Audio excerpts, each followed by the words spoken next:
What's up? Ghost Fictions is here, and we're back again. This is the part 2 of a story where Issei left and become the Crimson Dragon God of Shinigami. But before we start, please consider subscribe to the channel and give this video a like. Don't forget to check the description for more information. Now, let's get into part 2. Issei's shop, underground training area 3 months later. Third Pav. It's been about 3 months since Issei had met Albion, and since then his training has gotten even more intense, since now he had to learn the abilities of 2 different dragons. Luckily for Issei, learning how to divide was somewhat similar to boosting, which was a relief, though using the technique known as half dimension, which was tricky for Albion to teach Issei, since they were trying to keep the aspect of sacred gears a secret from everyone until the time was right. But luckily Issei was able to understand the concept of it at least, and that most likely will have to try it out when he goes out into battle. When Ddraig told Albion about why Issei didn't remember who Vali was, the fragment of the white dragon was shocked to think that the people that he would call family would just berated and belittle him for something that was out of his control and had no knowledge of, and when Ddraig told Albion about his trauma that the fallen angel Raynor gave him, it gave the white dragon even more respect for the now red-headed boy. But Albion asked why Issei wasn't a pervert. Ddraig explained that it was an effect of him sealing away his memories, and this was essentially the Issei that never had the trauma that Raynor gave, and him having healthy loving family. In other words, Ddraig told him that this was the real Issei underneath all the trauma and pervertedness that he had in him. Since then Albion agreed to help Ddraig and Yamato to help keep the seals on his memories from breaking until the time was right for Issei to accept his memories. All while Issei had questions of his own when he confronted Ddraig who Albion was. Ddraig explained truthfully about his past with Albion and how both of them were sealed inside sacred gears and how they used their hosts to continue their battle for all of eternity, and that one day he would have to face the person who wielded Albion's sacred gear. This confused Issei, since how would that be possible if Albion was already inside of him? In which Ddraig explained that the Albion that they see is only a soul fragment of the original Albion that was absorbed into the boost from a piece of Albion's sacred gear, and that most likely Issei fought the host of Albion before losing his memories and was able to successfully absorb Albion's sacred gear into him. Issei accepted the explanation, but Issei believed that Ddraig was keeping something from him and that it was a big secret. But every fiber in Issei's being was telling him to trust Ddraig, and the fact he couldn't deny it, Issei trusted Ddraig with his life, and so far Ddraig has not once led him astray, and he wasn't going to start doubting him now. So he decided to let it go and trusted that Ddraig will tell him the secret that he was keeping from him in time. Currently, we see Issei in the underground training area, drawing a magic circle on the ground to act as an anchor, since it was time for a big leap in Issei's training, but he needed to go somewhere extremely secluded, since Yamato told him that he wouldn't want to be around people when it happened. This of course got the attention of Kisuke, Tessai, and Yuruchi. Kisuke. Curious, hey Issei, what are you doing? Issei. Surprised, oh hey Uncle Kisuke, I'm just drawing myself an anchor to this world. Tessai. Curious, why would you need to draw yourself an anchor? Issei. Smiles, because I'll be going to another dimension for a few days. Everyone. Shocked, what? Yuruchi. Surprised, why are you going to another dimension? Issei. Smiles, because Yamato thinks it's about time I learned my Bankai. Everyone. Shocked, huh? This shocked everyone since they knew how powerful Issei was with the power with just Shikai and his overall training progressing at an alarming rate. No doubt he wasn't that far from being able to surpass them in both skill and power. So to think what his Bankai would be like was scary nonetheless. Kisuke. Confused, but Issei, if it's time for you to learn your Bankai, you could have done it here. Issei. Size, yeah, I asked Yamato the same question. But he said that it would be best that I'm not around a civilized area or even around people, since supposedly my Bankai is pretty destructive by nature. This again shocked everyone since Issei Zanpakuto believed that his Bankai was so destructive that they needed to be in another dimension in order to perform. It would be no wonder that Issei is taking these precautions. Tessai. Curious, but Issei, how will you get to this other dimension? Issei. Smiles, simple, by opening a dragon gate. Kisuke. Curious, what's a dragon gate? Issei. Smiles, a dragon gate is a special form of transportation that only we dragons can use. With it we can essentially travel anywhere we want, even to another universe if we so wanted to. Kisuke, mind. Amazed, a way to travel to another universe, that's unbelievable, to think this boy essentially had the ability to travel to any world or universe that he wanted to. Curious, I wonder what the other abilities and secrets that dragons have hiding under their scales. Kisuke. Curious, oh Issei, how do you know how to do all this? Yuruchi. Curious, I'm also curious, since I would think without your memories that you would have no idea to perform a ritual such as this. Issei. Smiles, oh, that's because Ddraig taught me how to use it. Kisuke. confused. Who's Ddraig? Issei. Smiles. The dragon that lives inside my soul along with Yamato.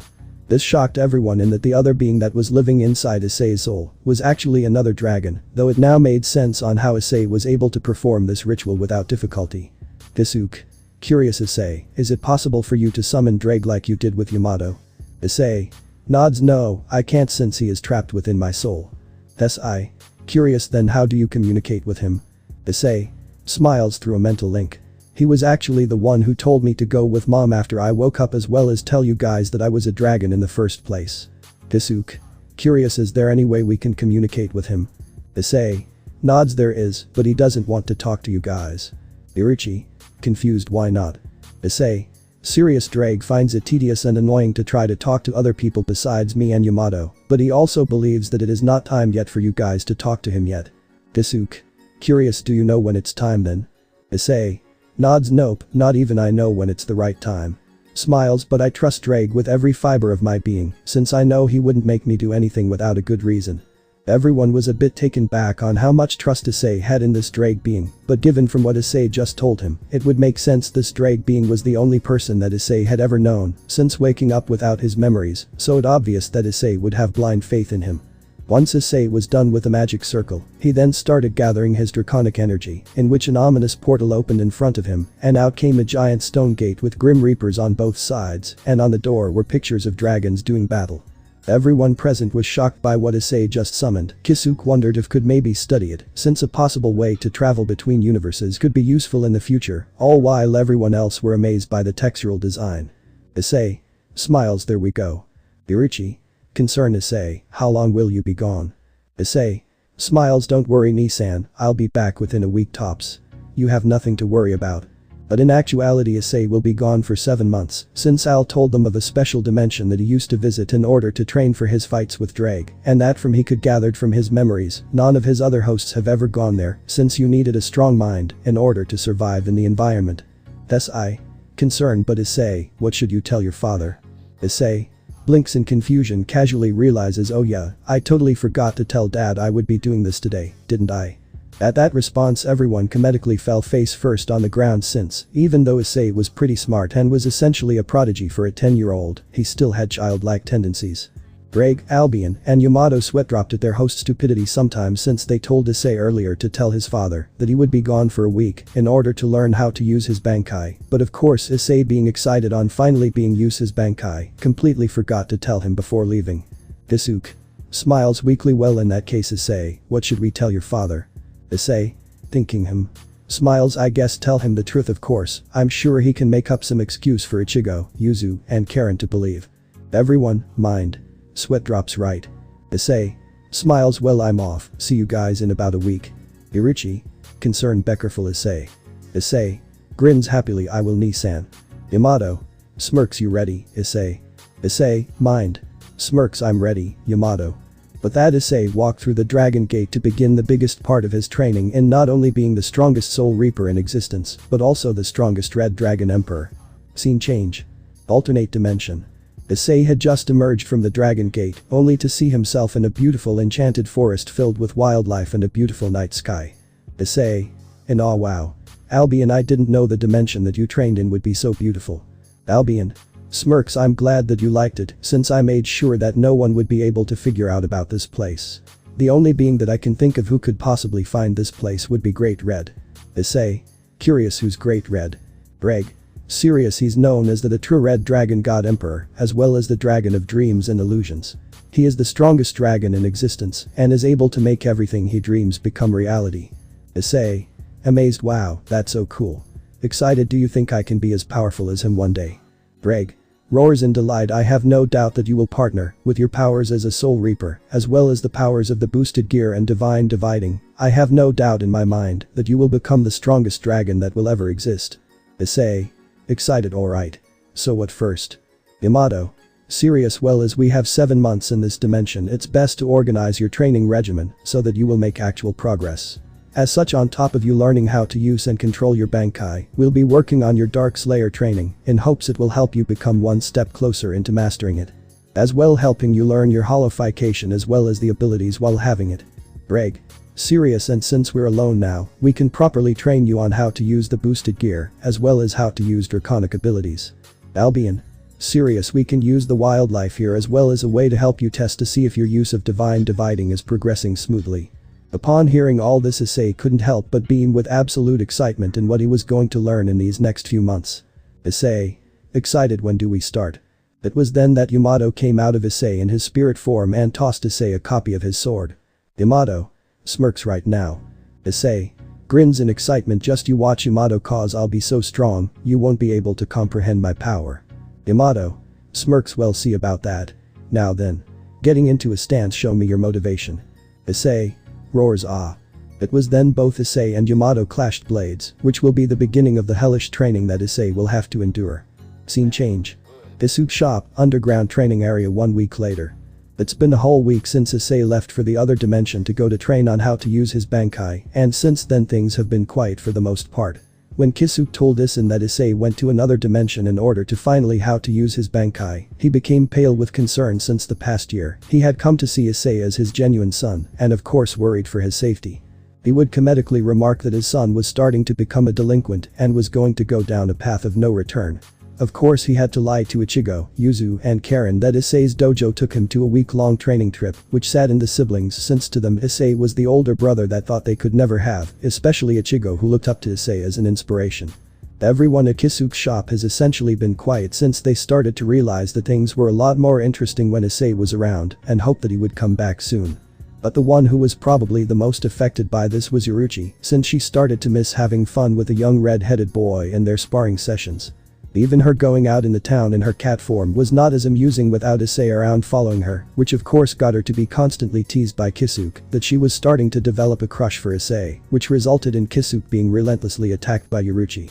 Currently we see Yoruchi within the underground training area, just staring blankly at the area where Issei was before going into the Dragon Gate, since he said he would return around today and was somewhat impatiently waiting for her little brother's return. Yoruchi. Sighs in annoyance, where the hell are you, Ice? Issei. Grin, someone is impatient for my son's return. Yoruchi. Shocked, what the hell, Issei, what the hell are you doing here? Issei. Chuckles, my goodness Yoruchi, you must be getting lax to let someone like me startle you like that. Yoruchi. Flustered, shut up. It's boring without someone to mess around with is all. What are you even doing here, Issei? Issei. Chuckles, is it wrong for a father to await his son's return from training? Yoruchi. Serious, I suppose so. Issei. Smirks, you know Yoruchi, you've been different ever since Issei came into the picture. Am I to assume that you actually fancy my son now? If you want, I'm more than happy to give you my blessing. But at least wait until he's a bit older before you two do something scandalous or try something in the bedroom, will ya? This of course caused Yoruchi's face to turn as red as Issei's hair, but of course before she could have the chance to retort Issei's claim, the ground started to shake, which caught the attention of both Kisuke and Tessai upstairs. It was then the Dragon Gate appeared where Issei was a week ago, which caused Yoruchi to have a smile on her face, since it meant that her little brother had finally returned, in which things were about to become amusing again. It was then Kisuke and Tessai came down, sensing that the Dragon Gate had appeared, signaling that their nephew student had finally achieved Bankai. Yoruchi. Smiles, about time he came back. Kisuke. Smiles, so Issei is finally back from obtaining his Bankai. Tessai. Curious, I wonder what kind power does his Bankai have? Issei. Serious, well, given that just the Shikai is honestly terrifying on its own, we could imagine how much destructive power its fully released state has in store for us. It was then the doors of the Dragon Gate opened and Issei came out, but everyone noticed something different about him, not only in his power, but also in his appearance as well. Not only did he came out in his humanoid dragon form, but instead of one pair of wings he two pairs, which was bizarre for everyone. Also his hair was a bit longer as well. His clothes were different, which showed off his more muscular physique, in which he developed a solid six-pack abs, which is no way, shape or form is normal for a child, but given Issei was a dragon, they had to essentially throw normalcy out the window. But the thing that shocked everyone was that Issei was now a bit taller, to the point he could possibly pass as a teenager who was in junior high. Everyone was shocked by the amazing transformation that Issei just went through and were curious on what the hell happened to him within that week. Issei. Curious Issei. Is that you? Issei. Startled while looking towards the source of the sound. Smiles, oh hey dad, did you miss me? Issei. Smiles with joy, my son has finally returned. It was then Issei jumped towards Issei, giving him a firm and strong fatherly hug, in which Issei accepted since he did miss his father, as well as his siblings since he left. It was then Issei finally released Issei from his tight grip and put both of his hands on his shoulders. He couldn't believe how much his son has changed in such a short amount of time. Issei smiles. Look at you, Issei, what the hell happened to you? You're essentially almost a man now. Issei chuckles nervously. Well, believe it or not, I hit a pretty big growth sprout while away, hence the reason why I had to change my clothes. Issei laughs. Well, in that case we'll have to get you some new clothes, since all your old ones won't probably fit you anymore. Smiles. Everyone at home missed you a lot, you know. Especially Ichigo. Issei smiles. I could only imagine, no doubt I'll have a lot of explaining to do for them when we get back home. It was then Issei's instincts kicked in, and that Yuruchi used Shunpo to get the drop on Issei, but just as she going to latch on to Issei, he used his Shunpo to disappear, which shocked Yuruchi a bit since she didn't expect for Issei to be faster with Shunpo, while also learning how to use his Bankai. Yuruchi shocked. Huh? It was then Yuruchi felt a hand on her head, and when she looked up, she saw that it was Issei with a shit-eating grin on her face. This made Yuruchi have a tick mark on her face, since Issei thought that he was faster than her. It was then Yuruchi teach her little brother a lesson that he wasn't going to forget and tried to use Shunpo to get the drop on him, only for Issei to use his Shunpo to stand on one of the many rock figures in the area, all while keeping the same shit-eating grin. Issei grins. You gotta do better than Nissan, I'm not as slow as I used to be. Yuruchi smiling while having a tick mark on her head. Oh, you think just because you were able to give me the slip, how well I guess as your big sister, I better discipline you into thinking you're already better than me. Issei grins. Well, you better catch me then, Nissan. Issei smiles confident. Is he? Yuruchi smirks. Not for long he's not. Get over here, Issei. It was then Issei and Yuruchi started their intense game of tag, in which they would constantly use their Shunpo in order to catch each other. To everyone's surprise, as well as Yuruchi was on how well Issei was doing on being able to keep up with Yuruchi, everyone wondered what the hell type of training did in the last week, since it was obvious it wasn't just learning on how to use the Bankai. Yuruchi mind. Serious, there's no way he became this fast in just 1 week. What type of training did Issei go through? Issei grins. Am I going too fast for you, Nissan? Maybe I should dial back my flash steps a bit so you could keep up. Yuruchi grins with a tick mark on her face. Don't get too cocky, you little brat, I'll show you why I'm called the Flash Goddess. It was then Yuruchi decided to hold back on her flash steps, in which she started to pick up her speed to the next level. This caused Issei to have a devious smirk on his face, in which right as Yuruchi was about to grab hold Issei, the devious Redeed summoned his draconic energy and made a second copy of himself, which shocked everyone in the area. Everyone shocked. There's 2 of them now. Issei's smirks. What do you think? This is a technique that Ddraig taught me, which is called Dragon Clone. Everyone was shocked by what Issei just said, in which he can essentially make exact copies of himself, which alone has many applications for combat as well as information gathering. Despite there being 2 Isseis, this excited Yuruchi for some reason, since the aspect of someone who was actually giving her a challenge in terms of using flash step was definitely a nice change paced for once. In which Kisuke and Tessai noticed and couldn't help but chuckle at the sight. This went on for about 5 minutes until Yuruchi was finally able to catch one of the Isseis, only to disappear, revealing that it was a clone. This annoyed Yuruchi a bit but pushed past it and went after the other one. Kisuke smiles. I haven't Yuruchi have this much fun in centuries. Issei nods. I have to agree, it's been quite some time since Miss Yuruchi has been this driven. Munch. Issei curious. She's still going after my clone. Issei Kisuke Tessai shocked him. As soon as Issei, Kisuke and Tessai turned around, they saw Issei casually looking at himself being chased around by Yuruchi while eating a bag of chips that he got from upstairs. This shocked the 3 men since they were wondering when the hell Issei left the area to grab some chips. Issei curious looks at the 3 shocked men confused. What? Issei shocked. Wait. Are you another cloner, actually the real Issei? Issei shocked. If you're the real one, then when did you leave to go get chips from the store? Issei blinks in confusion. Huh? Casually smiles. Oh, I summoned that clone as soon as Nissan tried to get the drop on me. Once I knew she was fixated on my clone, I quickly went upstairs to grab something to snack on. Smiles while waving the bag of chips. You have no idea on some of the things you would miss being gone for 7 months, you know. Issei and Tessai shocked. 7 months. Kisuke shocked. But it's only been a week. Issei serious. For you guys maybe, but for me I was gone for 7 whole months. During those 7 months I not only obtained Bankai as well as learned how to control it, but I also trained on my draconic abilities on top of my hollow powers. This shocked the 3 men, immensely amazed and shocked, for while all 3 of them thought he was just learning on how to just obtain Bankai, but he was also learning how to control his natural abilities as a dragon, as well as learn on how to control his holification. But that was not the only thing Issei mastered while away. On top of obtaining and mastering his Bankai, on top of mastering his holification powers, Issei was able to make leaps and bounds in his boosted gear training, as well as Dark Slayer wielding. During those 7 months Issei was able to boost himself to at least X100 before giving out, as well as being able to unlock Ddraig's last skill known as Penetrate, which allowed him to break through almost all forms of barriers.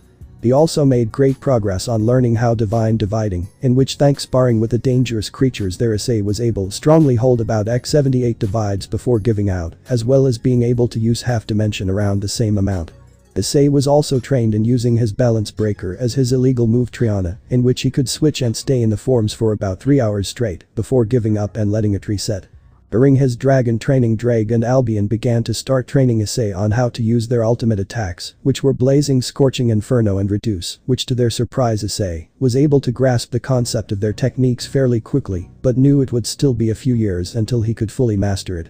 When Issei's training was done, he was on the strength of a heavenly dragon, though he was still not strong enough to be on par with Ddraig yet.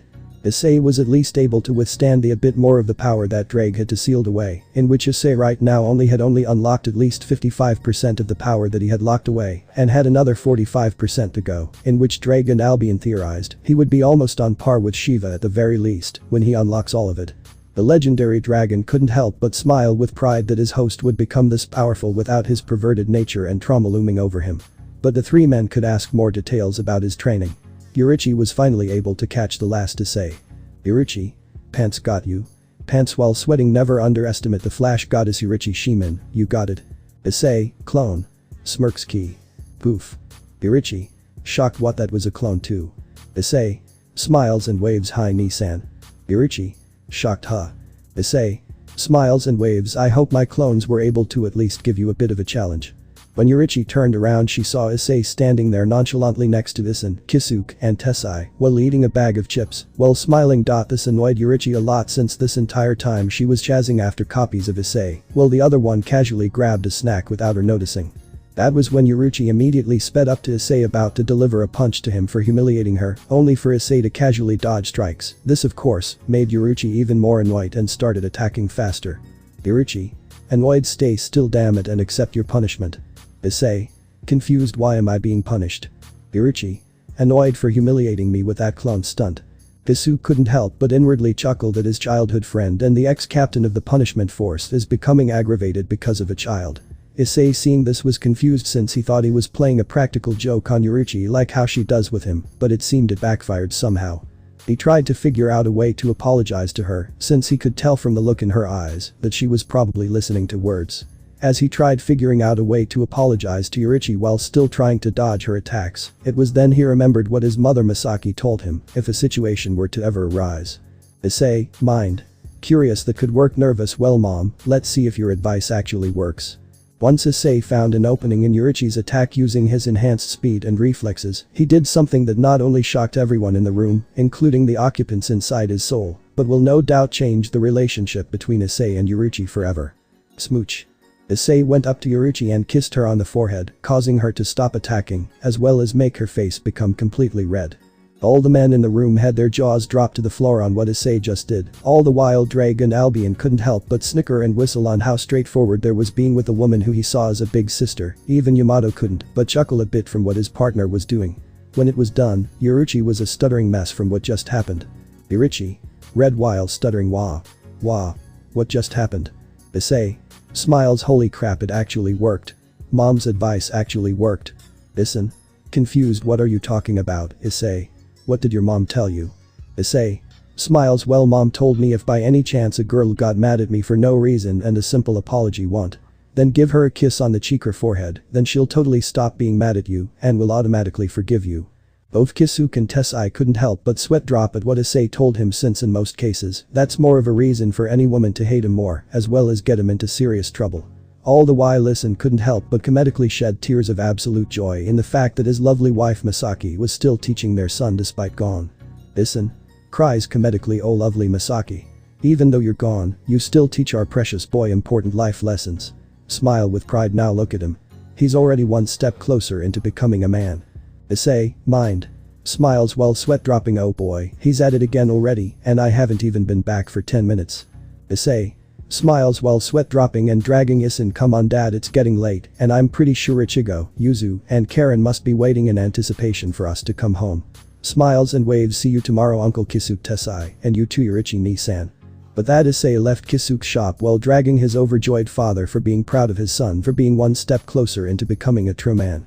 All while leaving a still red and stuttering Yorichi on what just happened to her. Time skip, 4 months later. It's been 4 months since Issei had returned from his training in the alternate dimension, and since then his training has gone up to the point he was allowed to start learning how to use the more advanced techniques of his Soul Reaper powers and abilities.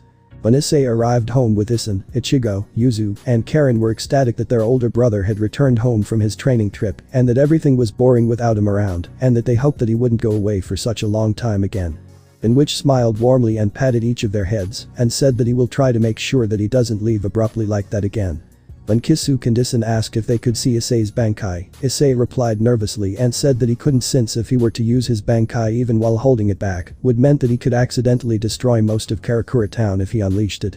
This caused Kisuke and Issei to become completely shocked. This meant if Issei's Bankai was that powerful and will no doubt grow in power as he gets older could mean that Issei's Bankai could no doubt all of Japan or even the world itself. Things between Issei and Yorichi were a bit strange for a while, for which every time they would meet Yorichi would easily get flustered around Issei, which the boy greatly on why she was acting that way. Yorichi then scolded Issei in that kissing her like that was not right and that he should only do that with the girl that he liked, in which Issei answered innocently that he liked Yorichi, which of course caused the woman to blush madly at what Issei just told her. Currently we see Issei in the underground training area swinging Yamato to get ready for sword training with the sword spirit until all of a sudden, when during one of his swings, a portal appears out of nowhere. Issei. Shocked, what the hell just happened? Yamato. Smirks. Interesting, it seems you accidentally discovered away the properties of my blade to create a portal of some kind. Ddraig. Curious, wait, you didn't know you had this ability? Yamato. Serious, I only knew that I had the ability to disorient space as well as being able to cut through anything. Remember, I'm not like others and Pakuto since Issei didn't originally have Soul Reaper powers to begin with. Albion. Curious, so what do you think caused this to happen? Yamato. Serious, I'm not sure. It could have easily been a result of him achieving his Bankai, but unlike his Bankai version, this is more for travel purposes than combat. Issei. Mind. Curious, where do you think it leads to? Yamato. Confused, not sure, the only way to know for sure is as if we go into it. Issei. Mind. Nervous, are you sure guys? I mean, what if we end up at a place that we don't know or a hazardous dimension where it could kill me? Ddraig. Serious, if that happens then we can try using it again or open a magic or a dragon gate to escape. Issei. Mind. Nervous. Okay. Breaths. Okay, you got this Issei, you're the Red Dragon Emperor and the next Red Dragon God Emperor, there's no way you can't let something rattle you or else you can't call yourself a true dragon. Determined. Okay, let's do this. Feeling a bit more confident in what Issei just told himself, he walked through that he unknowingly created to see lies beyond it. Scene change. Soul Society, Soul King's Palace.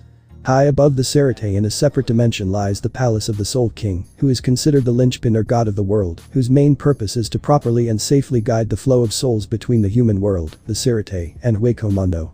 Surrounding the palace are floating cities that belong to each of the members of the royal guard, whose sole purpose is to protect the Soul King at all costs, as well as defeat any Minos that appear.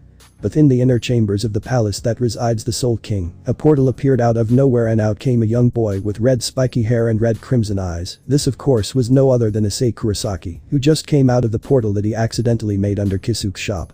When he looked in the room, he was in complete awe of where he was. He almost believed that he was in heaven, in which Ddraig and Albion told him that he wasn't given that the dragons had actually been to heaven in their prime.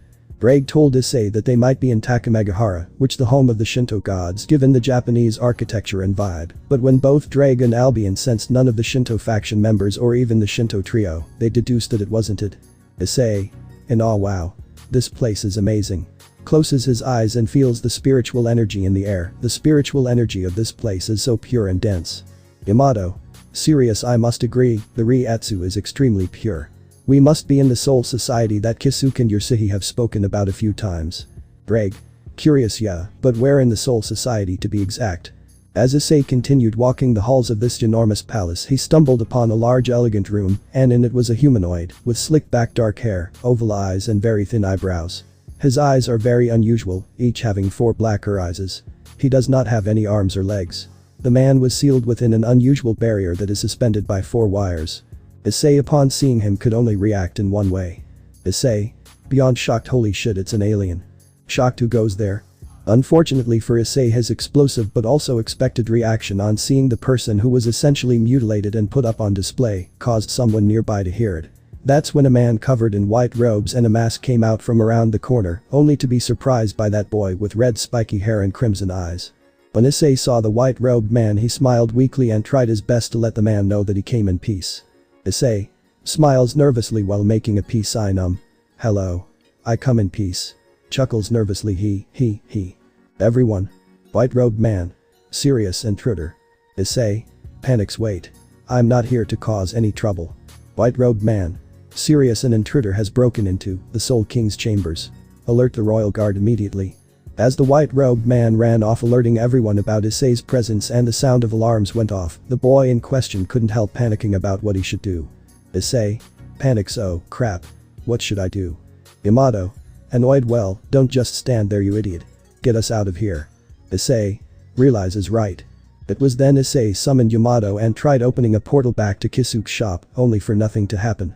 Issei tried desperately slicing the air to hopefully have a portal to appear, only for nothing to appear again. Issei panics. Guys, nothing is happening. What should I do? Yamato. Serious, you need to focus. Issei. Ddraig. Serious, there's no time, I'm already sensing multiple signatures speeding towards your location, partner. You open up a dragon gate ASAP. Albion. Serious, you need to hurry, they'll be here any minute. Issei nods right. It was then Issei unsummoned Yamato and quickly started summoning the dragon gate. But just before Issei could actually open the dragon gate, a small explosion was heard right near Issei, which was enough to throw him off his concentration. Boom. Issei frustrated. Damn it. Serious, who are you? How dare you invade the Soul King's personal quarters? Issei confused. When Issei turned around after the dust cleared, Issei saw a group of bizarre people that seemed to be Soul Reaper attire, with a white long-sleeved haori, with a symbol of what seemed to be 4 stars huddling together. Issei confused. Who the hell are you people? This confused the group of people immensely, since when they received word that intruder somehow got past their defense and entered the chamber of the Soul King was actually a child. It was then one of them stepped forward to confront Issei. The person was a large and broad individual with a bald head, red eyes, bushy eyebrows and a long black beard. He wears the standard shihakishin beneath a white long-sleeved haori decorated with the royal guard's emblem. The top of his uniform is open enough to expose his hairy chest. He also wears a large set of red prayer beads around his neck and a pair of single-toothed Tengu-jetta. Smiles. My name is Ichiban Hyasu Ben, I'm the leader of the royal guard, so I ask you again. Who are you and how dare you enter the Soul King's personal chambers? From that it finally dawned on Issei in where he was right now. Not only was he in the Soul Society, but actually in the Soul King's palace, which is impossible to get to unless you are summoned here or are invited by the royal guard. Issei is right now, and from what he heard from Kisuke and Tessai as well as Yurichi, is that they are considered some of the most powerful Soul Reapers that have existed, and thus it's their job to protect the Soul King, whose purpose is to help maintain the balance of life and death. When Issei realized the situation is in, there was only one thing that could come to his mind, and he hoped that the spirit of his mother was not watching or hearing this right now. Issei mind. Pales. Fuck my life. Soul King Palace, Soul King's chambers. Issei mind. Pales. Fuck my life. Those were the words that were currently repeating inside Issei's mind, since he was currently not only in the Sirte, but inside the Soul King's palace, but also inside his chambers. Right now he was face to face with the captain of the royal guard, who is said to be one of the strongest Soul Reapers in the Sirte, and he was being accused of being an intruder since he appeared here thanks to Yamato. Issei was panicking on what he needed to do until Ddraig spoke up in order to help calm him down. Ddraig. Serious, partner, calm down. Issei mind. Panics. How can I fucking calm down? I am standing in front of one of the strongest Soul Reapers in the entire Sirte. Yamato. Serious, don't let his status and him staring you down get to you. He may be powerful, but so are you. From what I can tell, you are still a bit stronger than him even without the sacred or using your Bankai. Albion. Serious, he's right, partner, and do not forget that you are a dragon, as such your base stats alone on top of your powers and skills as a Shinigami should help you have the advantage. Issei mind. Serious, yeah, but that's just him. What about the others? I hardly doubt I can take on all of them without using my Bankai or sacred gear. Yamato. Serious, if it comes to that. Then you'll have to use holification, since we can't take the chance of anyone discovering the power of sacred gears just yet. As Issei was discussing his next course of action with residents within his mind, Ichiban was having a mental discussion of his own. Ichib, mind. Curious why can't I see his name? Ichib has the power to manipulate and identify the true name of everything in existence, such as coming up with the name of Zanpakuto, as well as their released forms, such as Shikai and Bankai. Upon this, Ichib knows the name of every Zanpakuto since they were born, hence giving him the title of the monk who calls the real name. But for some reason, whenever tried to look into the true name of either Issei or his Zanpakuto, all he would get is static, which has never happened before, which made the leader of the royal guard more curious of who this boy was and why he was here. Ichib. Serious boy. Issei. Startled, huh? Ichib. Serious, you haven't answered my question. Who are you and why are you here in the Soul's King chambers? Issei. Nervous, well you see. Ichib. Serious, know that your answer will determine if you live or not. That sentence caused Issei to gulp nervously a bit since there was a chance for him to be killed, but quickly steeled himself, since not only was there chance for him to leave her unscathed, but also he remembered what his partners told him, and that if needed to, he could fight his way out and win. Issei. Serious, my name is Issei, Ichib-sama, and… Ichib. Shocked, you fool. Everyone was shocked that this boy just said Ichib's name so casually and without his permission, since the reason being that his name is cursed, and that if anyone were to say Ichib's name without his permission, then they would permanently lose their voice. Ichib was now grumbling in annoyance since now he wouldn't be able to get any answers from the boy, but Issei simply just tilted his head innocently in confusion as to why Ichib reacted that way. Issei, mind. Confused, why did he react that way? All I did was try to say his name. Ddraig. Confused, I'm just as confused as you are, partner. Albion. Curious, maybe because you didn't address his rank first. Yamato. Curious, it could be possible, but I hardly doubt it will help us get out of our current predicament. Issei.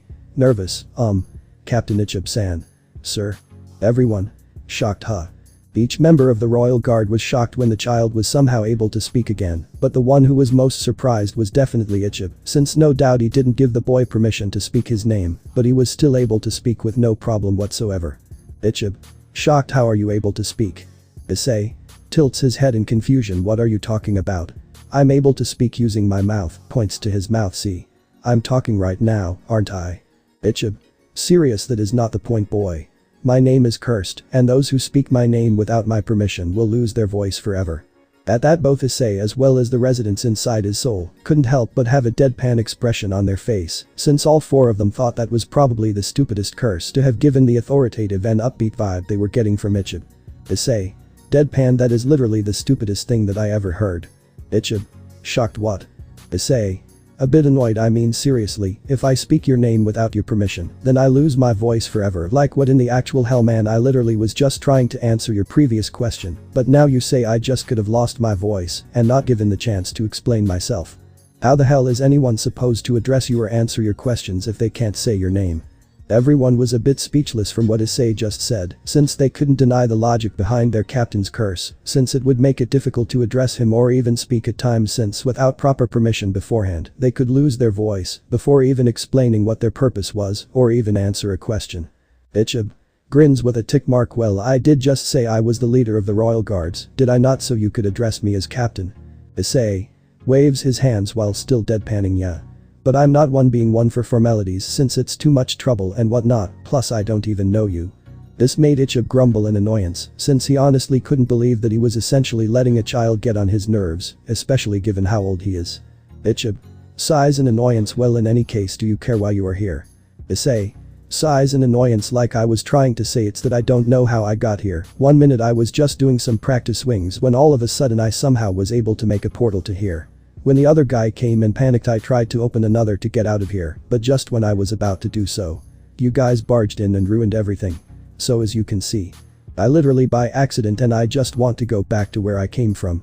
As Issei was explaining his reasoning on why he was in the Soul King's chambers in the first place, he was at least trying to examine Issei. He could that the boy was telling the truth, but the fact that he couldn't see the name of his Zanpakuto still bother him to a great extent, since he knows every name in the universe.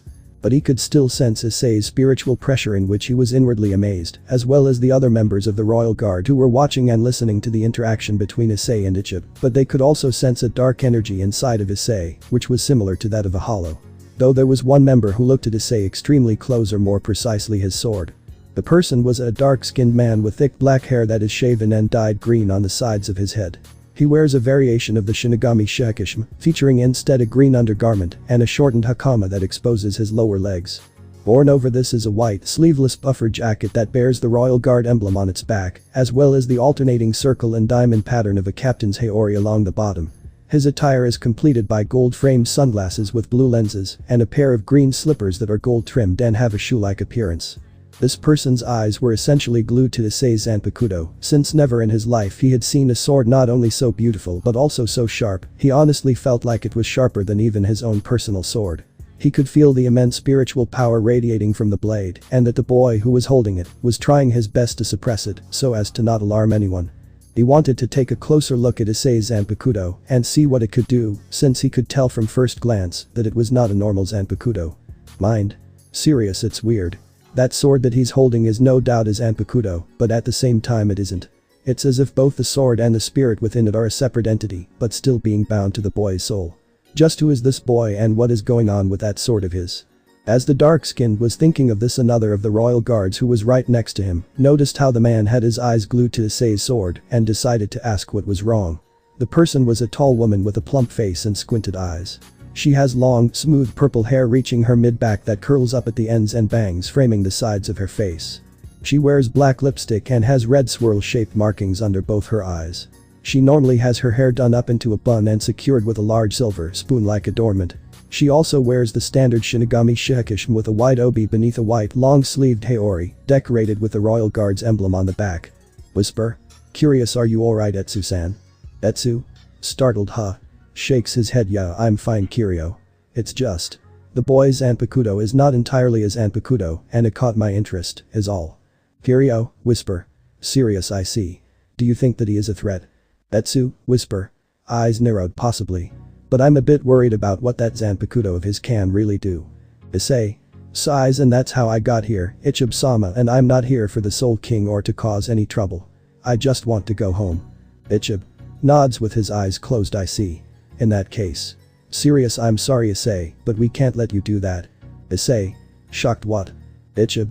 Points at Issei. You were able to enter the Soul King's palace with neither our permission as well as being undetected. On top of the fact you radiate spiritual energy similar to that of a hollow, and as such you must be eliminated. Issei was now beyond shocked, since the leader of the Royal Guard was going to eliminate him just because he accidentally stepped into the Soul King's palace with no rhyme or reason. But at the same time he shouldn't be surprised, since from what Kisuke, Tessai, Yurichi, and Issen had told about the Royal Guard, that they are serious and focused on their mission of protecting the Soul King and destroying any threat that could destroy the Soul King. Since Issei was able to enter the Soul King's personal chambers through unknown means, he was no exception, but that still didn't mean he liked it, since to him that was just senseless murder. But right now Issei didn't have time to think about that, since if he wanted to leave here alive, then he would need to fight in order to not only leave, but also win. It was then Issei got into a battle-ready stance, but he wanted to at least try to convince Ichib to let him leave one last time. Issei. Serious, please Ichib-sama, let me leave. I promise you that I am not a threat. Ichib. Serious, sorry, but you can't be allowed to live, Senritsu Denshima. It was then out of nowhere a giant spectral hand came flying towards Issei at blinding speed. Sadly Issei didn't have enough time to dodge it, even with using Shunpo, so decided to both of his arms in a cross-arm position and brace for the impact. Boom. Issei. Groans, ahh. It was then Issei sent flying towards across the Soul King's domain. Thankfully, due to his training, when he saw where he was going to land, he was able to position himself quickly enough so that he could land on his feet and with hardly any more damage. Issei looked around to see himself at the bottom of a set of stairs which led to a giant shrine. He thought about possibly making a magic circle in order to leave quickly, but before he could even think of that. Boom. Issei, mind. And wait, damn it. At the stairs stood the entire Royal Guard with Ichib standing in front of them, but what creeped Issei out was how Ichib was essentially grinning like a madman. Ichib. Grinning. Oh. So you survived, interesting indeed. I was hoping you would die from the impact, but it seems that I will have to get my hands dirty. I hope you don't disappoint me, boy. It was then Ichib summoned a large calligraphy brush, which confused Issei greatly, since how the hell was Ichib supposed to fight properly if he was just using a giant brush? Issei, mind. Confused, a brush? How the hell is he supposed to fight with that? Yamato. Serious, do not let appearance fool your partner. Ddraig. Serious, Yamato is right, partner. Remember when you fought Kisuke? Issei sweat a little when he remembered when he first fought against Kisuke, in which he thought his bladed cane was just a regular sword when in reality it was his Zanpakuto in disguise.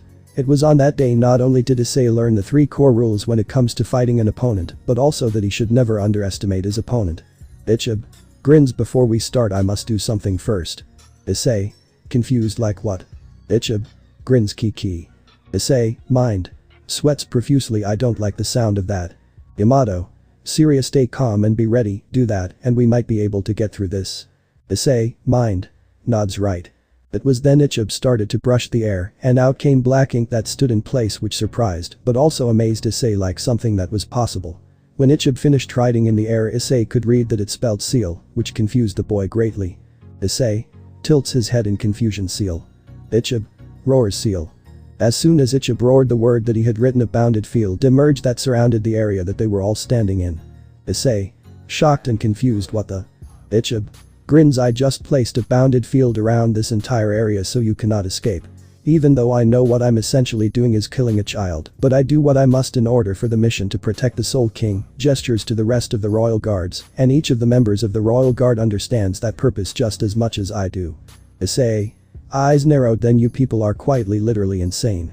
Ichib serious. Think of us however you see fit, but we must do what we must to protect the Soul King. If only you knew how important the Soul King was to the Soul Society, then you would understand why we must do this. Issei serious. The duty and purpose of the Soul King is to help the flow of souls in and out of the Soul Society, is not? Everyone shocked. Huh?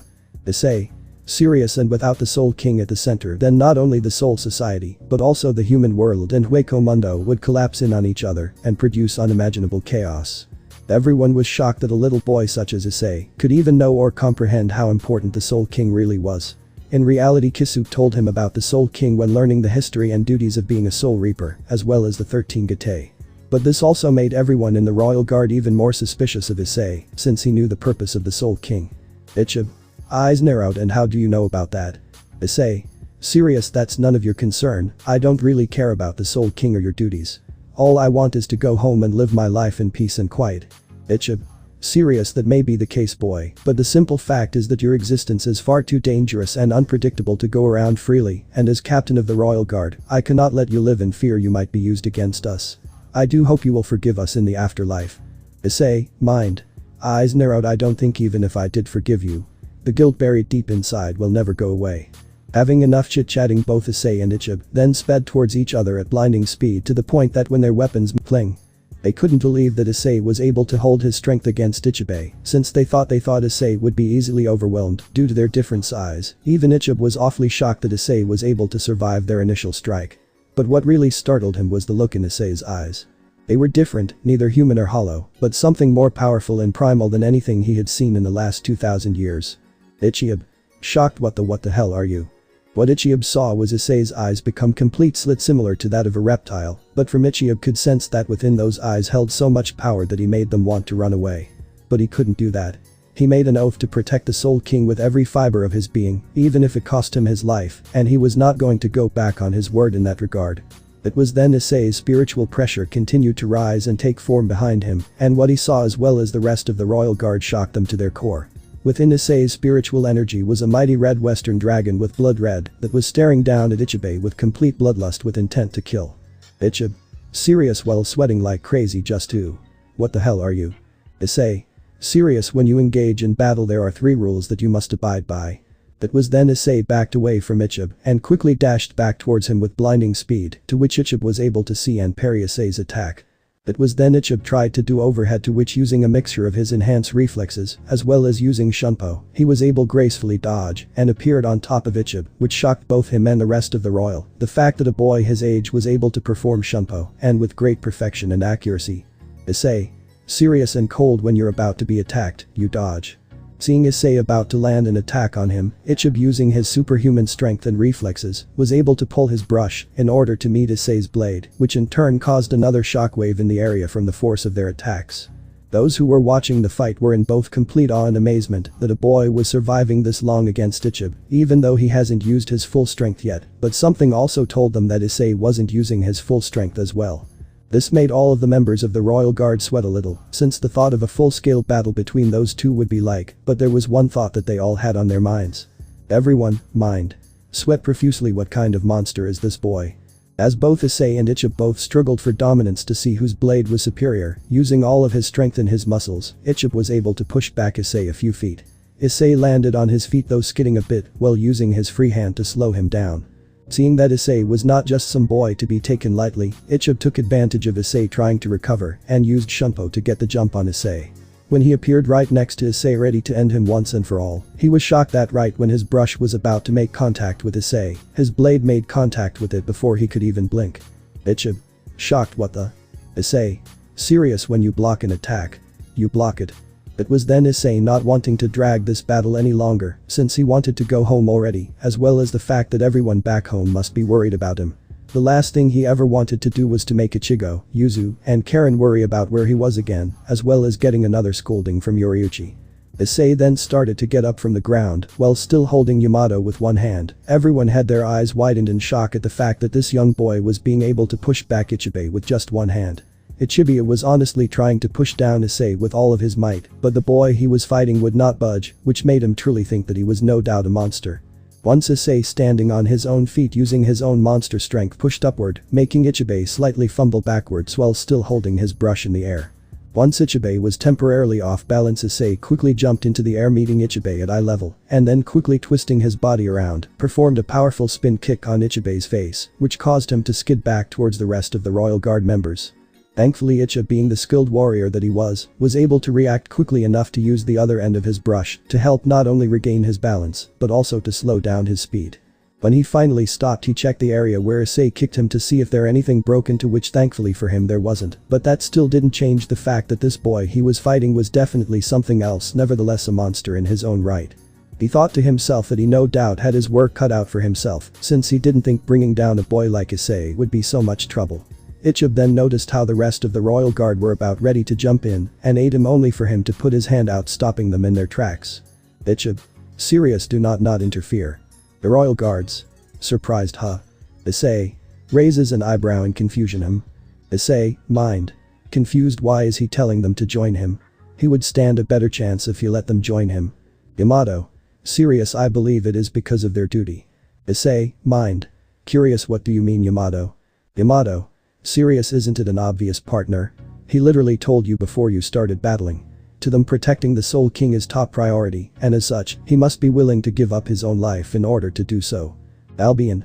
Serious, it is possible that even Ichib knows that he might die trying to fight you, and as such, he wants to make sure that the other members of the Royal Guard are at least still alive to take his place in order to not only to preserve their duty in protecting the Soul King, but also currently taking you down.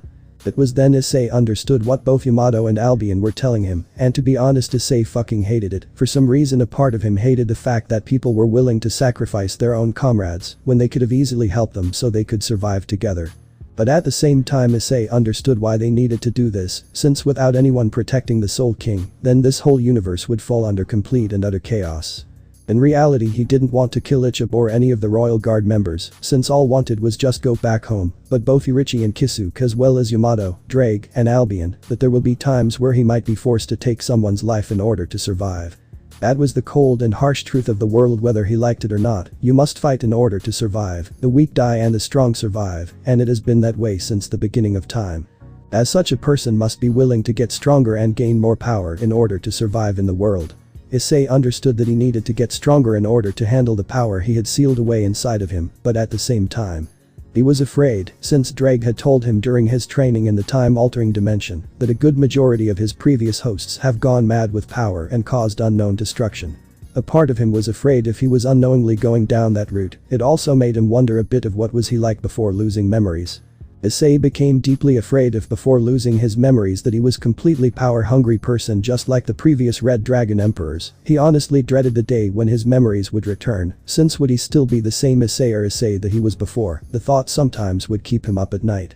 But he didn't have time to think about all that, since right now he was in the middle of a battle in order to live, and it was a battle he was going to win if he ever wanted to go back home. Wanting to end this battle once and for all, he got into a Aijutsu-style stance and started to breathe in and out deeply, which got the rest of the Royal Guard out of their stupor and for Ichib to be ready for what Issei was about to next. But at the same time, they were confused about what Issei could do when he was at the other side of the area. Ichib, mind. Eyes narrowed, what is he up to? Issei. Serious, and when you attack, you kill. It was then Issei faster than anyone in the royal guard could comprehend. Issei put Yamato into its scabbard and then faster than the speed of light quickly unsheathed and resheathed Yamato. This confused everyone in the royal guard immensely since to them Issei just casually sheathed his sword, at least that was until. Blurg. Out of nowhere Ichib's chest was cut to millions of slices to the point it looked like his body exploded from the inside. All that was left was his head, arms, and lower body hanging in the air. Everyone in the royal guard was beyond shocked and confused at the fact that Issei was somehow able to kill Ichib from that distance. The one who mostly confused was Itesu, since he was paying extra attention to Issei's movements with his blade, and not even he could keep how fast he was going with his sword.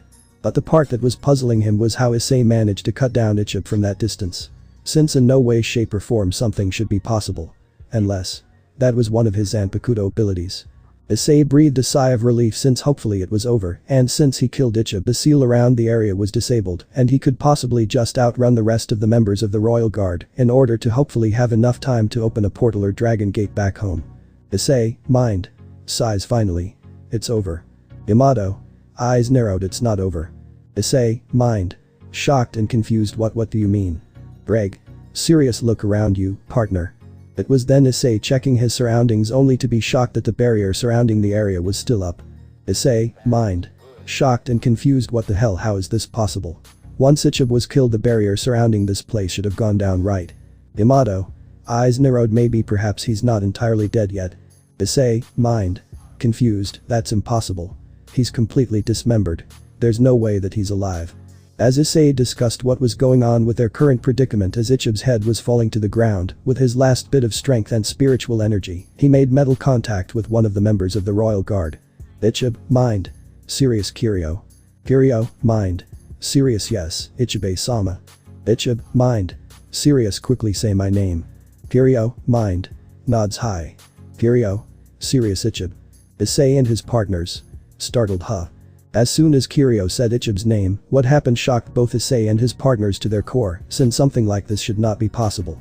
Even Ddraig mentally thought that not even the members of the House of Phoenix were able to achieve something like this. What they saw was Ichib was being essentially put back together like a broken toy being fixed, but at molecular level essentially. When it was done Ichib stretched his limbs and cracked his neck, he then looked at the shocked Issei with a savage grin on his face.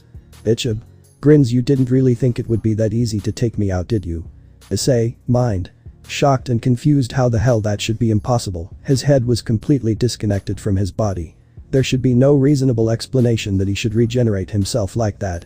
It's not like he's some kind of immortal like a phoenix or something. It was then Issei for some reason had a random flash of fighting a blonde hair man with fiery wings. Issei, mind. Shakes his head in confusion. What the hell was that? Riser. Panicking, Ddraig decided to chime before Issei could think too deeply on the image that he just saw. Ddraig. Serious partner, snap out of it. Issei, mind. Startled huh shakes his head right. Eyes narrowed. I can't lose focus. Yamato. Serious be on guard partner, there obviously must be some trick or technique in order for him to be able to regenerate like that. Issei, mind. Nods you're right. Albion. Serious get ready since I think Ichib here is done playing around. As soon as Albion told Issei he got into a battle-ready stance and saw Ichib still having his savage grin on his face, twirling his brush around as if he was getting ready to do something dangerous. Ichib. Grins I must admit boy that you surprised me. I didn't think that you.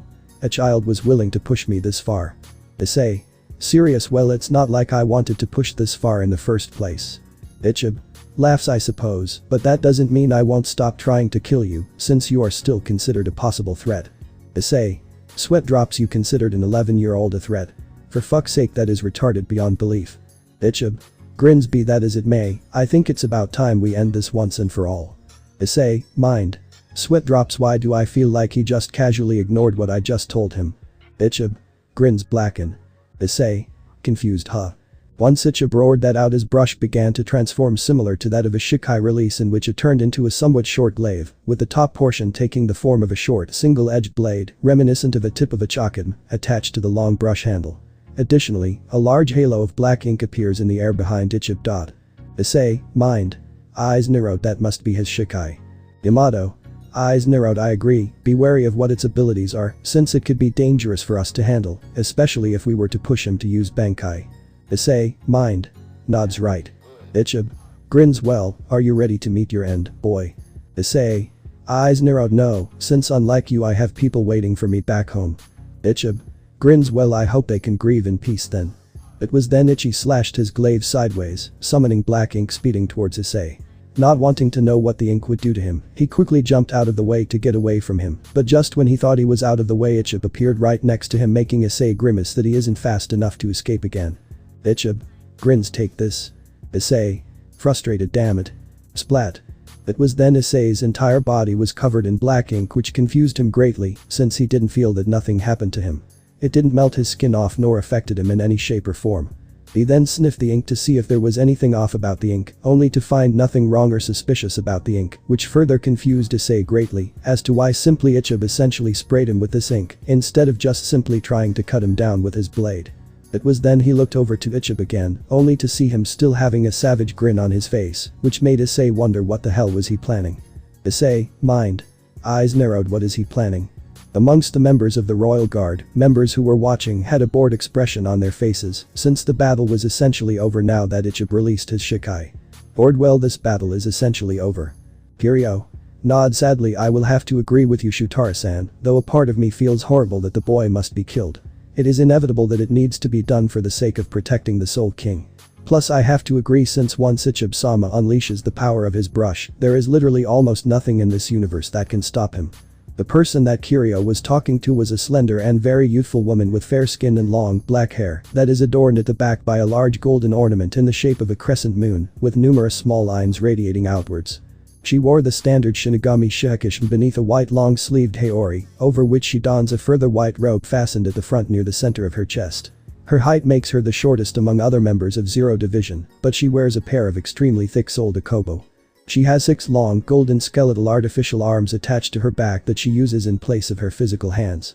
But before they could essentially give Issei the victory, another one of the Royal Guard members spoke up.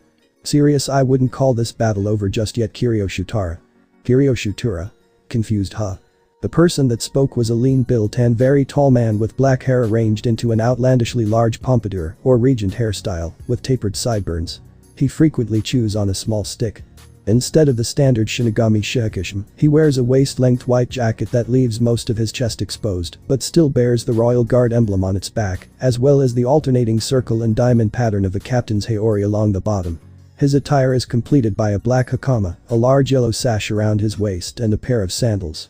Shutara. Curious with an eyebrow raised. What makes you say that, Tanjiro-san? Tanjiro. Serious, it's the look in those kids' eyes. Shutara. Raises an eyebrow. His eyes. Tanjiro. Serious, yeah, his eyes.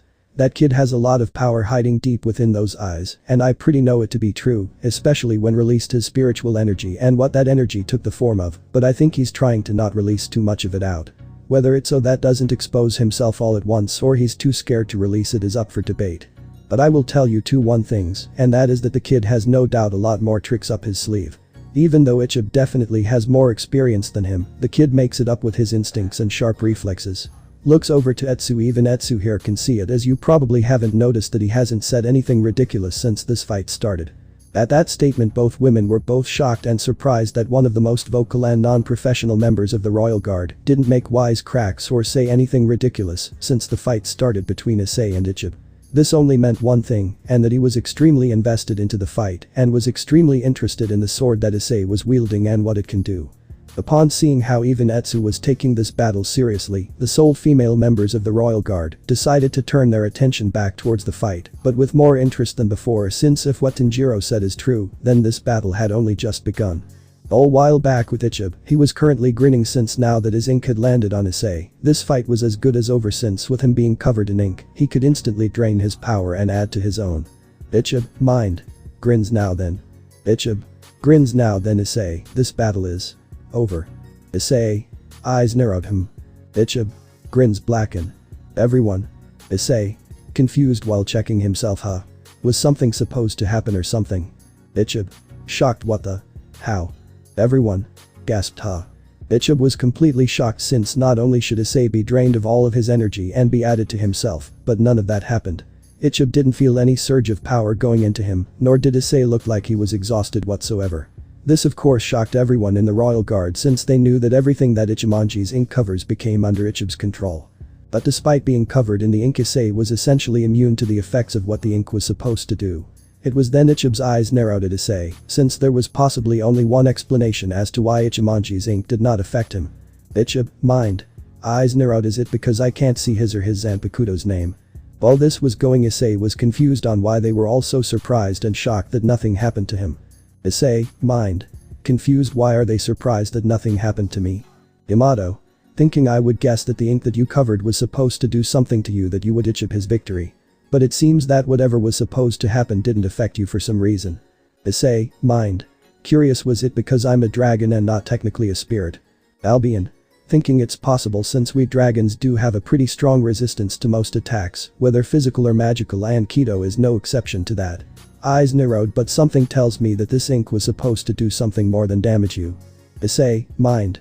Sighs in annoyance, well in that case, I better get this gunk off of me, before whatever effect is supposed to have kicks in. But that said, Issei raised his free hand, which got both Ichiban and the rest of the Royal Guard's members get their eyes narrowed, since they felt that Issei was about to perform a Kido spell of some sort, only to be shocked that what came out of Issei's palm was a magic circle with intricate design that none of them recognized or comprehend. But what came out of the circle was a large ball of water, which surprised and confused everyone, since they didn't know how Issei could manifest a large pool of water out of nowhere. But in reality it was just a simple spell that learned during his 7 months of training in the alternate dimension to help him with his survival skills. Though he was not adept at using these spells than he is with Kido. Without promoting himself to bishop, he could at least use basic spells to help survive in the wilderness. He usually used this spell to either help bathe or cook his meals from the wildlife he was under. It was then Issei dropped the large pool of water on himself in order to wash away the ink that Ichiban got on him. Once Issei saw that all of the ink was off of him, he then raised his body temperature in order to instantly dry himself off. It was then Issei pulled his hair back while giving Ichiban and the rest of the Royal Guard members a fierce glare that sent them a shiver down their spines. Issei glares at them now. I don't know what the hell that ink was supposed to do to me, but I'm done fucking around. All I want is to go home and live my life in peace and quiet. If you assholes are gonna keep me from having that, raises his spiritual energy, then I will cut you all down until I'm allowed to go home. Everyone was now a bit terrified from the tone that spoke in, and added on the fact of him fiercely releasing his spiritual energy added on to the fear. Everyone was sweating in absolute fear of the boy in front of them. Even Ddraig, Albion, and Yamato were a bit fearful at the tone and the amount of energy and bloodlust that Issei was admitting. Though Ddraig was more worried than fearful, since he was afraid that this fight might push him too hard and affect the seal he placed on his memories. It was then he looked to Yamato and Albion with a serious expression. Ddraig. Serious, I need you two to keep an eye on him and try to keep him level-headed. Albion. Curious, where are you going? Ddraig. Serious, I'm concerned that if this battle continues, then the seals on his memories will begin to break to the point the curse of the Juggernaut will start to seep into his mind. So I have to make sure the seal still holds until the time is right. While I'm doing that, I just need you to keep his mind busy from anything that could remind him about his old life. I also need to check the seals on his powers. Yamato. Serious, and if he were to ask where you are during the fight? Ddraig. Serious, tell him that I was concerned about the seals I placed on his powers, since no doubt that this fight will no doubt push his base limits to the max and will no doubt break more of the seals on his powers. So you won't be technically lying but not telling the whole truth. Yamato. Nods, very well, do what you must. Albion. Nods, we'll keep him busy while you do what must. Ddraig. Nods, good. Meanwhile, back in the underground training area. Issei had just entered the underground training area only to see Yurichi and Issei discussing something which caught his curiosity. Issei. Curious, what are you two chatting about? Shouldn't one of you two be training Issei? Issei. Confused, that's the thing. He's missing. Issei. Confused, what do you mean? Issei. Serious, well, the thing was that I came down here about 3 hours ago to meet him for his Kido training, only for him to not be here. Yurichi. Slightly annoyed, and I just got here to start on his shunpo and martial arts training, only to find Issei sitting here like an idiot. Issei. Grins mischievously, my, aren't you acting like a concerned wife, worried about her husband being missing? Are you worried that he might be cheating on you with another woman? At that comment, Yurichi's face became redder than Issei's hair, but she was also annoyed by it, since ever since Issei returned from training session, both Issei and Isshin would constantly tease the both of them on how they would make a cute couple and how Yurichi need to hurry up and claim Issei before it was too late, since no doubt once he was all grown up, that woman will be lining up to be with him. Even Issei would occasionally tease them, which both embarrassed and irked them the most, since he wouldn't be the type of person to tease someone like that, but in a way everyone's personality has changed a bit ever since Issei came into their lives. Irichi. Completely red while having a tick mark. Will you shut up about that for God's sake, Kisuke, he's only 11 years old. Kisuke. Grins happily. That may be so, but he is growing up so fast. Before you know it he will be a handsome young man that any woman would want to be with. Irichi. Growls in annoyance. Why you? Kisuke. Serious, but I do agree that it isn't like Issei to miss his training sessions though. Issei. Serious, so what should we do? Kisuke. Thinking him. Smiles goofy like, then I guess we'll wait for him to come back then. Irichi. Serious, are you sure, Kisuke? What if something happened to him? Kisuke. Smirks. Why, are you really worried for your future husband? Irichi. Eye twitching with a tick mark. Kisuke. Kisuke. Smiles while waving it off. Don't worry, he's probably just lost or something is all. If you want then you can scold him all you want before he gets the chance to explain himself. Irichi. Eye twitching with a tick mark. Oh, trust me. Clenching her fists, that Brad is gonna get the scolding of a lifetime when he comes back. Kisuke. Smiles happily. Great, now how about we all relax and just wait until Issei comes back, and I'm sure when he does he'll explain everything. I'll give Issei a call about what happened and go from there. Issei. Nods. Very well then. Irichi. Sighs in annoyance. Fine. As Kisuke and Issei begin to walk back upstairs towards the store to relax, Irichi couldn't help but stare at the exact same spot where Issei emerged from the Dragon Gate after he came back from his 7-month training trip. Irichi then grew a slight look of concern because of the possible trouble he might have got himself into and hoped he would return soon. Irichi. Concerned. Please hurry up and come back to us. Issei. Meanwhile, back with Issei. Clang. Clang. Boom. That was all that was heard during the fight between Issei and Ichib. The area where they first started their battle was practically destroyed to the point that the rest of the Royal Guard members had to move up higher up the staircase to avoid being caught in the crossfire. Issei was done screwing around to the point he allowed himself to promote it tonight in order to increase speed to the point as if he was essentially blurred to everyone's eyes. Though Ichib was still able to block and parry Issei's attacks, it was only by the skin of his teeth. Issei had been able to essentially kill Ichib about 5 times now, and each time he has done so he was somehow able to regenerate himself, which annoyed Issei to no end. Everyone that was watching this fight unfold were both shocked and petrified at the amount of power this boy was releasing. The thought that he will no doubt get stronger as he gets older just filled them with dread. Issei, mind. Annoyed. Damn. Every time I cut him down he keeps on regenerating himself. Yamato. Serious. Be calm, partner, there must be a trick and a limit to his regeneration. We just need to try to keep a close eye when we cut him down next time. Issei, mind. Nods. Right. All the while with Ichib he was on edge since no doubt he greatly underestimated this boy, since he was no doubt pushing him to his absolute limit. He thought of using Futon to Satsure him, but after seeing that the ink didn't affect he believed it would be a waste of spiritual energy. Though he believed that he might need to use Ichimoji's second form in order to defeat Issei once and for all. But before he could do that Issei was able to pull off that mysterious attack once again and dismembered him. Ichib, mind. Serious. Kiryu. Kiryu. Shouts Ichib-sama. Just like before, Ichib was able to regenerate his entire body back as if it was nothing, but Yamato noticed something this time when Ichib regenerated and decided to relay his thoughts to both Albion and Issei. Yamato. Serious, partner, I just noticed something about Ichib's regeneration. Issei, mind. Curious, what is it? Yamato. Serious, have you noticed that every time he regenerates that the same woman who is watching us says his name? Albion. Curious, now that you mention it, I did find it weird that she would always call out his name as if it was by command. It was then Issei looked over to where the other Royal Guard members were watching and saw that one of them looked completely different from before, which made Issei's eyes widen in shock that the tall plump that he saw became a slender and endowed woman. Albion. Shocked, what the hell happened to her? Issei, mind. Eyes narrowed, I see. Now I'm starting to get it now. Albion. Curious, what do you mean? Issei, mind.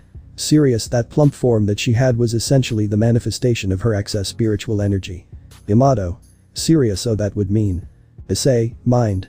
Nods. Yes, that is what she actually looks like, and given that she returned to form, means that she must have used a good chunk of her overall spiritual energy. Eyes narrowed, but the question is, how is she losing all that spiritual energy when she's not even fighting anyone?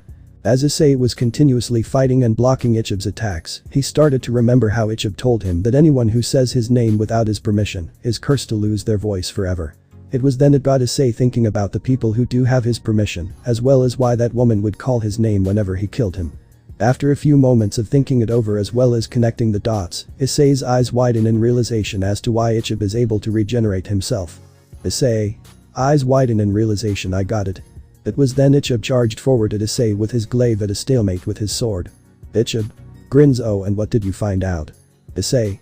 Serious, I found out the secret to your regeneration. Ichib. Raises an eyebrow. Issei. Serious, it's your name. It's not only a curse, but it's also your crutch. Ichib. Eyes narrowed. Issei.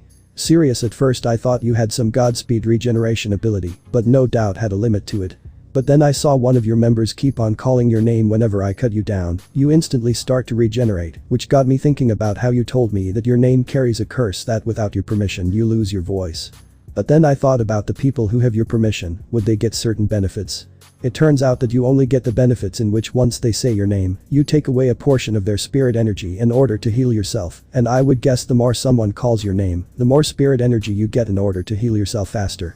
Upon hearing Issei's claim, everyone was shocked that he had figured out Ichib's technique in order to regenerate himself from even near death. It was then Ichib decided that he needed to end Issei quickly, since he now knows how his regeneration works.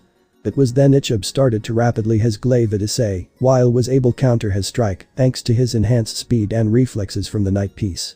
Issei. Smirks, it seems someone's on edge since I found out about your little trick. Ichib. Grunts. Issei. Smirks, in that case I wonder what would happen to you if you didn't have your little extra supply of spirit energy. But that said, Issei quickly backed away from Ichib a few feet away, and using a mixture of both his leg strength as well as Shunpo, he reached high up into the air. While in the air he mentally confirmed his plan to Yamato. Issei, mind. Serious, you ready, Yamato? Yamato. Nods while smirking, yes, this should be fun. Issei. Smirks, key. Promotion to Rook. But that confirmation tossed Yamato up slightly into the air, and once the handle was just below him, Issei performed a spin kick at the handle, and with blindly speed Yamato headed towards the remaining members of the Royal Guard. This shocked the members of the Royal Guard as to why Issei thoughtlessly tossed away his weapon. But just as Yamato was about to land on them, the sword began to glow, which Yamato manifested in his spirit form, shocking everyone besides Issei. When Yamato landed in front of the rest of the members of the Royal Guard, they were off guard when they looked into Yamato's eyes, which greatly resembled that of a hollow. Yamato. Serious, you fools should have let my partner leave when you had the chance. Etsu. Serious, before we start I need to know something. Yamato. Raises an eyebrow. Etsu. Curious, just what are you? Yamato. Serious, I am my partner's Zanpakuto. But at the same time I feel I am something more.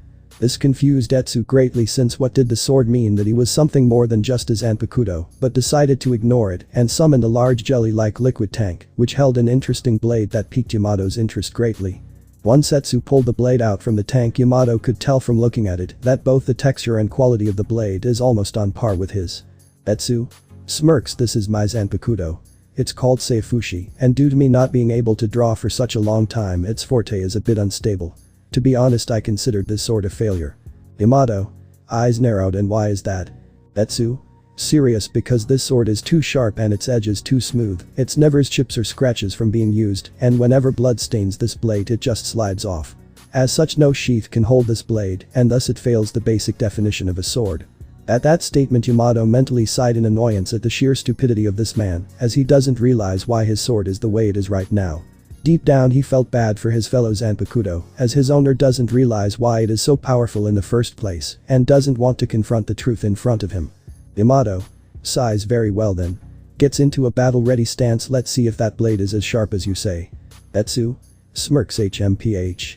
Points Seifushi at Yamato, well then don't blame me if you end up getting cut into pieces. Yamato. Smirks, well in that case let's have some fun. But that the rest of the royal guards got into a battle-ready stance, since they could tell that this Zanpakuto was no doubt just as dangerous and fearsome as its wielder. All the while Ichib looked at his fellow royal guard members with great concern, since not only could see the name of that Zanpakuto, but also the fact he could sense a deep and dangerous power just like he did with Issei. But before he could try to warn them about it, Issei appeared in front of him with a smirk on his face, as well as his fist cocked back. Ichib. Shocked, what the? Issei. Smirks, you shouldn't be so worried about them when you still have to deal with me.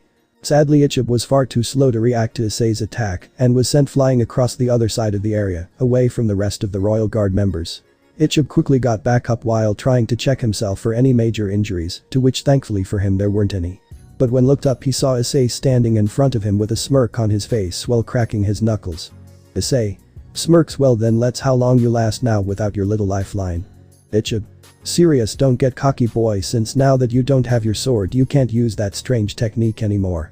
Issei smirks. Maybe so, but I don't need my Zanpakuto to kick your ass since I still haven't used my full strength against you. At that, Ichib's eyes widened in both shock and horror at the fact that this boy that he's been fighting hasn't even used full strength, and just from one look from his eyes told him that he was not lying and that he still had a lot more power left in him.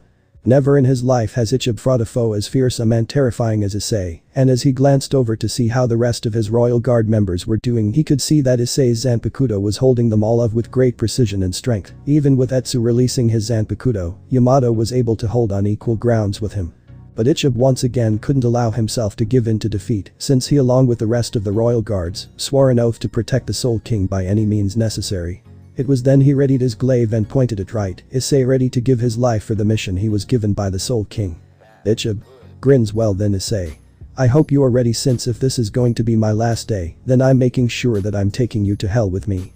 Issei smirks. HMPH. Well in that case, show me your motivation. Meanwhile, deep inside Issei's soul, Ddraig was currently trying to keep the seals on both Issei's memories as well as the abundance of spiritual energy that Issei still stored up inside of him that he was not ready for. To say that it was taking a lot of Ddraig would be an understatement, since despite not having a body, the seals that he placed on his hosts were being very stubborn at the current moment of being undone, and it was definitely taking a lot of his energy to keep it from being undone. But sadly, the fight that his host was currently in was not making it easy for him, since the more he fought with them, the more that seals were fighting back. Ddraig grunts in annoyance. Damn, these past hosts of mine are as stubborn as Issei. If he keeps on fighting like this, then I don't know how long I can keep the seals from breaking. Albion smirks. In that case you need a hand. Ddraig surprised. Hi Albion. It was then Ddraig turned to see the soul fragment of rival Albion with a smirk on his face. Ddraig serious. What are you doing here? Albion, I thought I told you and Yamato to keep an eye on Issei. Albion serious. Yamato is currently fighting off against the rest of the members of the royal guard in order to prevent Ichib from regenerating himself. Issei is solely focusing everything on his fight with Ichib, so I hardly doubt he will need any advice, so I decided to help you out with the seals.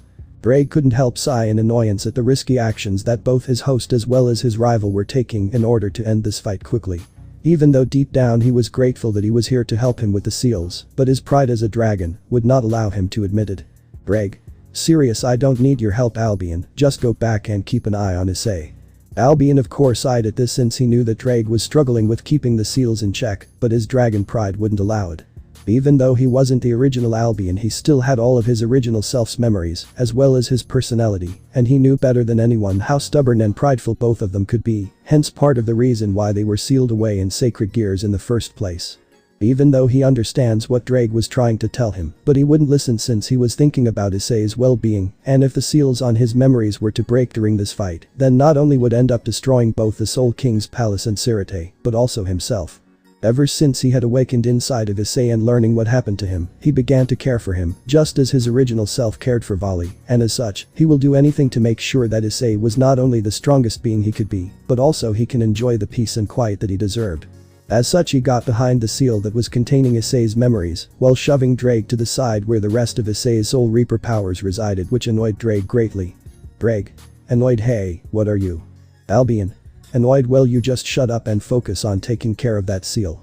Why do I take care of this one? Ddraig annoyed. I said. Albion annoyed. Listen, goddammit. Ddraig gasped. Albion serious. Look, even though I may not be the original Albion, I still have all his memories as well as his personality, and trust me, this hurts my pride more than you know. Ddraig shocked. Albion serious. But there is one thing that we both share, and that is for Issei's well-being, and just like you, I want him to be able to grow up and be happy with his life. You can't do this alone, Ddraig. Even as we speak, Yamato is out there giving it his all to end this battle as quickly as possible, so that Issei can go home and live the rest of his life in this world in peace. Ddraig was honestly shocked by the fragment his rival was telling him, and he honestly couldn't deny the logic, since he was honestly nearing his limit, trying to contain both seals at the same time. It was then Ddraig put on a cocky smirk and decided to ask Albion on how he was going to help stop Issei from going berserk. Ddraig smirks. Then enlighten me on how you are going to help me. Albion smirks. Have you already forgotten why I was considered your equal, Ddraig? It was then Albion began to a bright azure color, and as Albion placed his claws on the seal, he roared out his signature ability. Albion! Roared Divide. As soon as Albion said that, the leak on Issei's memories as well as the negative emotions of the past wielders begin to reduce at alarming rate, to the point that Albion was able to fix the seals properly without any backlash. Even though Ddraig wouldn't admit, he was thankful that not only did help him with the seals, but he was also thankful to his host for absorbing Albion's jewel, since without it and its abilities, he wouldn't know what he would do right now. Now that the seals on Issei's memories were secured for the time being, he could focus on maintaining and repairing the seal that contained the rest of Issei's spiritual energy. Meanwhile, back with Issei. Issei and Ichib were fighting fiercely, while Yamato was taking care of the rest of the Royal Guard members. Even though Issei had admitted that even with the properties of a rook, Ichib was still able to do quite a bit of damage to him. Issei had tried to use a few Keto spells in order to help either damage or slow him, but he was able to counter them perfectly, which didn't really surprise Issei, since he guessed that Ichib had a few centuries to master Keto, while he had only started training in Keto for only a year or so. Both of them were across from each other, panting with their clothes ripped and teared, both of them were covered in cuts and bruises, and both of them were nearly out of spirit energy. Ichib grins while panting. I must admit, boy. I didn't you would be able to push me this far. Issei grins while panting. Same to you as well, Ichib-san. But then again, I expect nothing less from the captain of the Royal Guards. Ichib grins while panting. But you were still able to push this far, and you are only a child. Laughs wholeheartedly. I can only imagine the type of monster you will be in the future. But before Issei could say anything else, both combatants heard something similar to that of glass breaking. Issei, Ichib surprised, huh? When they both looked at the source of the sound, what they saw amazed and shocked them. Both Kiryu and Senjimaro were on the floor unconscious and badly injured. Tanjiro was panting and was also heavily injured but was still standing. But what shocked all of them was what happened to Etsu's sword. It had completely broken in half. Both Ichib and Tanjiro were completely shocked by what they just witnessed, but the one who was the most was Etsu, since, even though he deemed Seifushi a failure, he never thought in all his years that there would be a blade that existed that would surpass his own. Issei, on the other hand, was amazed by Yamato's ability to handle the other members of the Royal Guard, and he honestly couldn't wait to be an amazing swordsman like him in the future. Once Etsu picked up the other half of his blade, he looked up to Yamato with an expression of both shock and horror. Etsu? Shocked how? Just how were we able to cut down Seifushi? Yamato sighs in annoyance, eyes narrowed. If I truly need to explain to you how you lost, then you truly have not learned anything. Etsu? Shocked, huh? Yamato smirks HMPH. But you truly want to know the gist of why your blade lost to me? It's simple, really. You simply lack motivation. But that said, Yamato performed a roundhouse kick to Etsu's face, sending him crashing to the stairs, rendering him unconscious. Etsu? Losing consciousness, Tanjiro. Ichib roars Etsu-san. It was then Tanjiro, using his own Zappakudo that took the form of a small blade with a curved tip attached to a long wooden pole, began to try to clash with Yamato with great strength, to which Yamato blocked effortlessly. Tanjiro angry, you bastard, you damn monster. You'll pay for this. Yamato eyes narrowed. Really now, I'm the monster. You and the rest of the so-called Royal Guards were willing to kill my partner, who is only a child with no real cause, and we're the monster. If anyone is to blame for what happened to your comrades, it is yourselves. Tanjiro eyes narrowed. Why you? Yamato eyes narrowed. My partner has tried telling and warning you all numerous times that he didn't want any of this to happen and just wanted to go home. But you all gave in to your fear because of not only his power, but also the fact he could casually enter the Soul King's palace when it was just by accident. So tell me, member of the prestigious Royal Guard. It was then half of Yamato's face and body began to change into something horrific. He grew 4 wings and a tail. He had horns that looked like they were cut off at the base and was caved in hollow, where a stream of dark spiritual energy emerged. His face slowly became covered in something similar to rock or black steel. His arms and hands were covered in the same material and looked completely demonic. Both Tanjiro and Ichib were both in absolute shock and horror that this was this boy's Zanpakudo, but Tanjiro was shaken more when Yamato spoke in his hollow-feet voice. Yamato, hollow. Serious, who truly is the monster in this scenario? Tanjiro trembling in fear. Just the hell are you? Ichib roars Tanjiro, don't let it get you. You are a member of the Royal Guard, and it is your sworn duty to give it everything you have in order to protect the Soul King. Issei serious, you know I would be more worried about yourself right now, especially since you're in no better shape than he is. Ichib turns to see Issei, huh? As Ichib turns to see Issei still standing there with his clothing all torn up and bruises and cuts all over, He honestly couldn't believe that the entire but he wasn't gonna die without taking Issei with him, since he believed that would be the only thing to do as a dignified member of the royal guard. Ichib then pointed his glaive at Issei, ready to end this once and for all. Ichib. Serious, it's obvious that both of us are nearly out of spirit energy, and since this will no doubt neither of us will go down, unless one of us falls. I say we end with one last attack with all of our remaining spirit energy into it. Issei. Sighs while closing his eyes. Very well, I accept this offer. Issei, mind. Serious, if I'm going to end this then I have no choice but to use that technique. Sighs, it's a good thing that Yurichi Ni-san isn't here, or else she would kill me for using it without properly mastering it. It was then Issei's body began to glow white with spirit energy, and as the energy got more intense Issei's shirt and jacket began to rip apart until he was completely shirtless. Ichib was shocked and amazed that this boy was able to use an advanced and difficult technique at such a young age, which further his prediction that this boy will no doubt become a monster in the future. Issei. Serious Shunko. Ichib. Grins, I'm impressed, Issei, that you were able to learn that technique, especially the only person in existence who knows that technique. Issei. Eyes narrowed him. Ichib. Grins, but before we clash I must know. Your name. What is your full name? Issei. Serious Kurosaki. Kurosaki, Issei. Ichib. Grins, Kurosaki, Issei. Nods yes. Grins widely, I will remember that name as we fall into together. Issei. Serious idiot.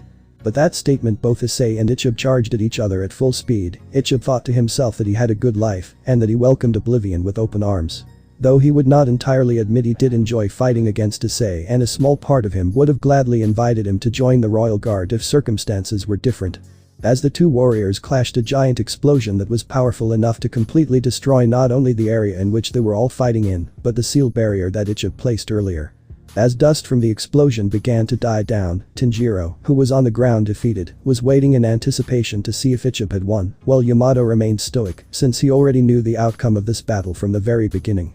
But was a bit surprised that Issei didn't use holification in order to end this battle quickly, but when he thought about it, he probably thought it was a good idea that he didn't, since at that point he might as well as used his Bankai, which would have killed all of the royal guard members, but also the rest of the Soul King's palace in just a few swings. In that regard he could understand why his partner didn't use holification, since he originally didn't want to kill anyone when he arrived.